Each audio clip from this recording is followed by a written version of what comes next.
കുട്ടികളൊക്കെ വേദിയിലെ പ്രകടനം കണ്ടതിന് ശേഷം നമ്മുടെ പവലിയനിലെ മുന്നിലേക്ക് എത്താറുണ്ട്. അവരൊരിക്കൽ കൂടി അവിടെ കളിക്കും. അവർക്കപ്പോൾ ക്ഷീണമൊന്നുമില്ല. ഇന്നലെ ഇവിടെ സംഘനൃത്തം ഹൈസ്കൂൾ വിഭാഗമായിരുന്നു. ഉച്ചയ്ക്ക് ശേഷം പ്രധാന വേദിയ ONV സ്മൃതി, നമുക്ക് പിന്നിൽ കാണുന്ന ONV സ്മൃതിയിൽ അരങ്ങേറിക്കൊണ്ടിരുന്നത്. പെട്ടെന്നാണ് മഴയെത്തിയത്. ഈ 2 ദിവസം കടുത്ത ചൂടായിരുന്നു. ഇന്നലെ വരെയുള്ള ആ 4 ദിവസങ്ങൾ 2 ദിവസം കടുത്ത ചൂട് ഇടവിട്ട് ഒരു ബാലൻസ് ചെയ്യിക്കാൻ എന്ന പോലെ 2ാമത്തെ ദിവസവും 4ാമത്തെ ദിവസവും മഴ പെയ്തു. വൈകുന്നേരം പെട്ടെന്നാണ് മഴ പെയ്തത്. അപ്പോൾ കുറച്ചു നേരം ഈ പ്രധാന വേദിയിൽ സംഘനൃത്തത്തിൻ്റെ മത്സരം ഒന്ന് നിർത്തിവെച്ചു. പക്ഷേ പിന്നീട് സമയബന്ധമായി തന്നെ അത് തുടങ്ങി പൂർത്തിയാക്കുകയും ചെയ്തു. ഇന്നലെ അതിനുശേഷം നമ്മുടെ പ്രധാന വേദിയിലേക്ക് വലിയ രീതിയിൽ, നമുക്കറിയാം ഏറ്റവും വലിയ ഗ്ലാമർ ഇനങ്ങളിലൊന്നാണ് സംഘനൃത്തം കലോത്സവത്തിലെ. അപ്പോൾ വേദിയിൽ വലിയ തിരക്കായിരുന്നു, കാണികളുടെ വലിയ തിരക്കായിരുന്നു. ഇവിടെ ഈ ആശ്രമം മൈതാനി എല്ലാവർക്കും അറിയാവുന്നതാണ്, ഏറ്റവും വലിയ മൈതാനങ്ങളൊന്നാണ്. ഏതാണ്ട് 70 ഏക്കറിൽ പരന്നു കിടക്കുന്നു. ഇവിടെ സൂചി കുത്താനിടയില്ലായിരുന്നു എന്ന് പറഞ്ഞാൽ അത് അതിശയോക്തിയാവില്ല. അത്രയും തന്നെ ആളുകൾ ഈ കുട്ടികളുടെ പ്രകടനങ്ങൾ കാണാൻ 1-ാം നമ്പർ വേദിക്ക് മുന്നിലും ഉണ്ടായിരുന്നു. അതിനുശേഷം നമ്മുടെ ജനം ടിവിയുടെ പവലിയന് മുന്നിൽ എത്തിയ കുട്ടികളുടെ പ്രകടനം കാണാൻ അവിടെ അത്രയും തന്നെ ആളുകൾ ഉണ്ടായിരുന്നു എന്നുള്ളതാണ് ഞങ്ങളുടെ വ്യക്തിപരമായ സന്തോഷം. അപ്പോൾ അതിനുശേഷം അപ്സരയും സംഘവും നമ്മുടെ പവലിയന് മുന്നിലെത്തി മികച്ച രീതിയിൽ പ്രകടനം കാഴ്ചവെച്ചു. കളർഫുൾ ആണ്, കുട്ടികളുടെ ഡ്രസ്സ് കാണുമ്പോൾ നമുക്ക് കൊതി വരും. അപ്പോൾ അപ്സരയുടെയും സംഘത്തിൻ്റെയും ആ ഒരു പ്രകടനം കണ്ടതിന് ശേഷം മടങ്ങിയെത്താം.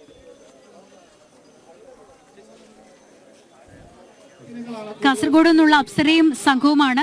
ഭയങ്കര കളർഫുള്ളാണ്, നല്ല നല്ല ഭംഗിയുള്ള വേഷം, നല്ല കളർ, എനിക്ക് ഏറ്റവും ഇഷ്ടപ്പെട്ട കളറാണ്. തന്നെ അപ്സര, എങ്ങനെയുണ്ടായിരുന്നു മത്സരം? നല്ല മത്സരമായിരുന്നു, അടിപൊളി ഉണ്ടായിരുന്നു. എങ്ങനെയുണ്ട് എക്സ്പെക്ടേഷൻ? എങ്ങനെയാണ്? എ ഗ്രേഡ് കിട്ടും. ഈ കൂട്ടത്തില് ട്വിൻസ് ഉണ്ട്, പക്ഷേ മനസ്സിലാവില്ല, കാരണം എല്ലാവരും ഒരുപോലെ ഇരിക്കുകയാണ്. മേക്കപ്പ് ഇട്ട് ഒരേ വേഷം ഒരുപോലെ ഇരിക്കുന്നു. അപ്പോൾ നിങ്ങൾ എല്ലാവരും ഒന്ന് പരിചയപ്പെടുത്താമോ?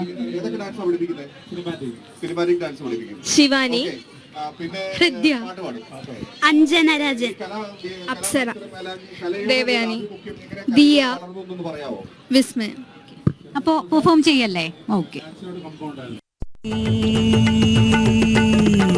മൃഗമത തിലകം ചാർത്തിയ മതിമോഹിനി, കഞ്ചബാണന്റെ പട്ടം കേട്ടിയ രാജ്ഞി, വാത്സ്യായന ശാസ്ത്ര നൈപുണ്യ വാസവദത്ത.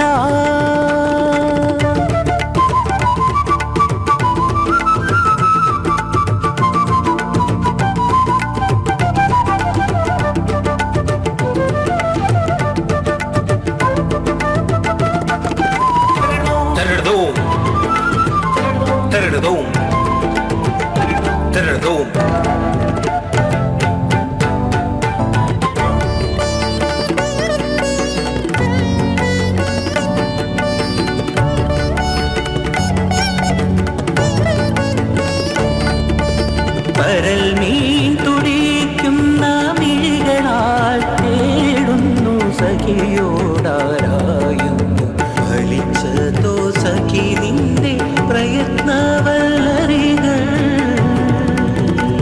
അദ്ദേഹം വരാമെന്ന് സമ്മതിച്ചോ സഖി?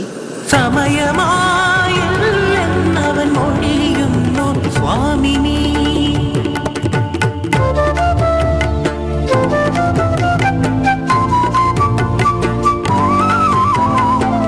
സമയമായില്ല പോലും, സമയമായില്ല പോലും, ക്ഷമയന്റെ ഹൃദയത്തിൽ ഒഴിഞ്ഞു തോഴി. സമയമായില്ല പോലും, സമയമായില്ല പോലും, ക്ഷമയന്റെ ഹൃദയത്തിൽ ഒഴിഞ്ഞു തോഴി. പണമില്ലാഞ്ഞിട്ടോ മടിക്കുന്നോ പ്രിയൻ, എനിക്കോ വേണ്ടതാ പ്രണയത്തിൻ മധുരം മാത്രം. ഒന്നാ വിധിമാറിൽ തല ചായ്ക്കാൻ കൊതിപ്പു ഞാൻ.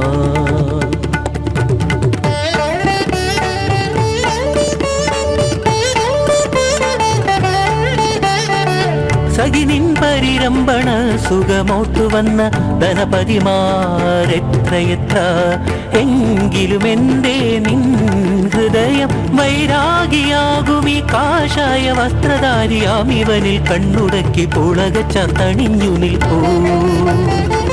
എന്നെ കൊതിച്ചു വന്ന പൊന്നാണിക്കിലുക്കത്തിൽ കുലുങ്ങിച്ചിരിച്ചൊരെന്റെ പൂമെത്ത, എന്റേതു മാത്രമായെത്തും അവനെന്നോട്ട് അവനായി മറ്റൊരു ശയ്യ തീർത്തു.